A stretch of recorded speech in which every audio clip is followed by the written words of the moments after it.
Chapter 8, Mr. Kermit. When breakfast is mustard on toast, that's a sure sign that it's time to go back to the grocery store.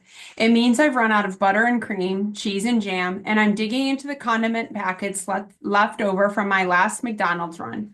Come to think of it, this is my last slice of bread too, and stale doesn't begin to describe it. The apartment is a dump, clean enough, but definitely from a bygone era. I can afford much better, but I'm too disinterested to redecorate and too lazy to move. It's the perfect place for a meal of mustard on toast, the breakfast of the disinterested and lazy. Not for the first time, I picture Fiona's house with its picket fence and oh so green lawn. It's more vivid now, since I can imagine Emma growing up there, playing on the swings, riding her tricycle on the driveway, and playing with her first lizard. I don't want to think about her last lizard, thanks to the Unteachables. God only knows what happened to Vladimir. He's probably trapped in the walls of the school somewhere, starving to death. If he made it out of the building, he's roadkill for sure. Eventually, I go down to the Cocoa Nerd and start it up in a cloud of burnt oil. I'm actually calling it that, thanks to Parker. For some reason, I can't get it out of my head. Something else to lay at the feet of the Unteachables. June has never looked farther away. I'm not even a third of the way to school when the billboard looms up. Come see the largest inventory of new and used vehicles in the Tri-County area. And there's his face, grinning out through a flaming hoop like he's some kind of circus performer and not the sleazy used car dealer he was always meant to be. Jumping Jake Terranova, who will jump through hoops to get you a great deal on the perfect new or used car. Even though I pass this billboard every day, it's always somehow a blow to see him up there. He doesn't look much different than he did as a seventh grader, always grinning like he's got it all figured out. And he's still selling cars and SUVs now instead of stolen copies of the National Aptitude Test. He's good at it too. Terranova Motors is the third largest auto dealership in the state. That's quite an accomplishment. Jumping Jake has come a long way since seventh grade, when his biggest accomplishment was ruining his teacher's life. No, I remind myself, Dr. Thaddeus did that.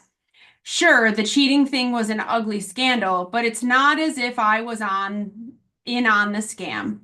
All I was guilty of was trusting my students and believing that their best in the nation test score was an honest achievement.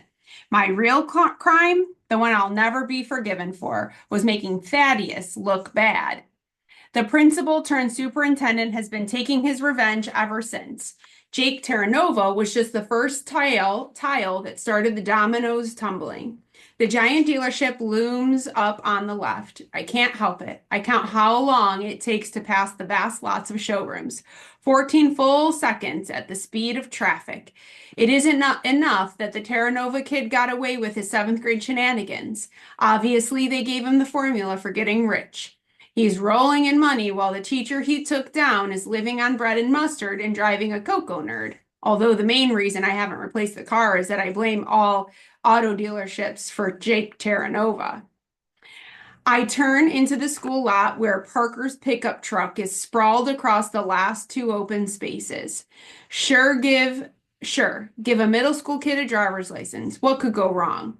Annoyed, I block the pickup in, making a mental note to keep the kid after school just long enough to beat him out here. I didn't pack a lunch, but I remember buying a falafel a couple days ago that I never got around to eating.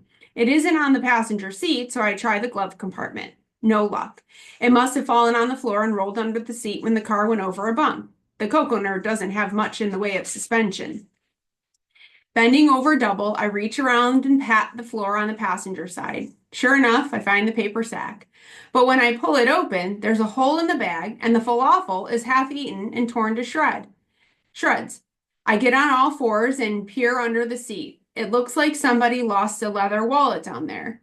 Then it shifts, and two beady eyes peer out at me. I recoil in shock, slamming the back of my head against the dashboard. With a squeak of fear, the creature begins to scramble away, but I jam my hand in and grab it before it can escape through the hole in the floor.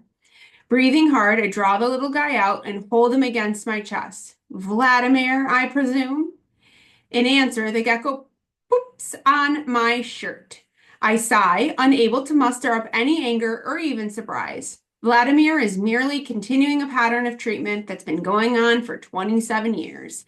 I brushed the tiny pellets away. So the fugitive lizard did make it out of the building. Not only that, but he managed to find the one car in the parking lot with a hole in the floor and a falafel just waiting to be feasted on. And it's been here for the past 18 hours, safe and sound, while the custodians scour the school, listening to every wall with stethoscopes.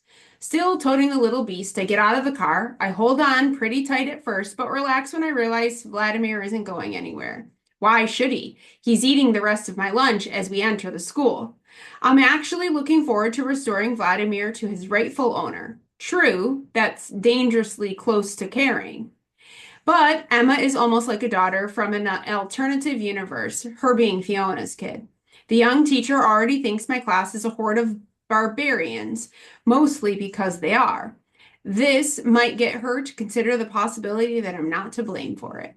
As I approach room 115, her voice stops me in my tracks. I know teachers get burnt out, Mom, but this is different. He's barely even alive.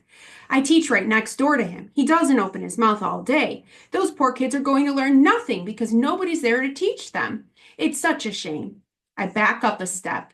She's stalking around the room, updating her bulletin boards with gold stars, holding her phone into her ear with one hunched shoulder. What she's saying hurts all the more because of who she's saying it to. A surge of resentment.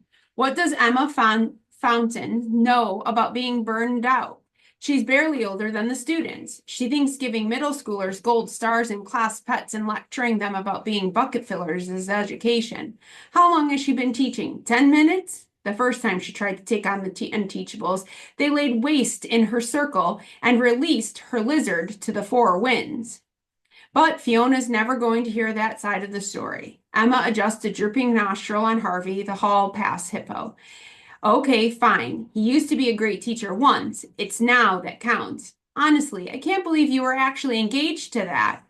I tense up, giving the gecko a squeeze. A short, sharp squeak is torn from his little mouth. She wheels, and the phone drops from her ear. Vladimir! She grabs the lost pet from my arms and rains kisses down on his scaly head. Where did you find him? Around, I reply stiffly. I'm not in the mood for a conversation about the hole on the back of my car. She's red in the face now. How long have you been standing there, Mr. Kermit? I'm tempted to say long enough, or something else to make her feel bad, because she of all people should know that wasn't a very bucket-filling conversation, but I hold my tongue. This used to be my favorite part of the day when the students haven't come in to ruin it. It's usually downhill from there. My dramatic exit is spoiled by a small mustard burp as breakfast climbs a little higher up the back of my throat. I need coffee. I cheer myself by picturing the toilet bowl on the shelf in the faculty lounge, dwarfing all the lesser mugs.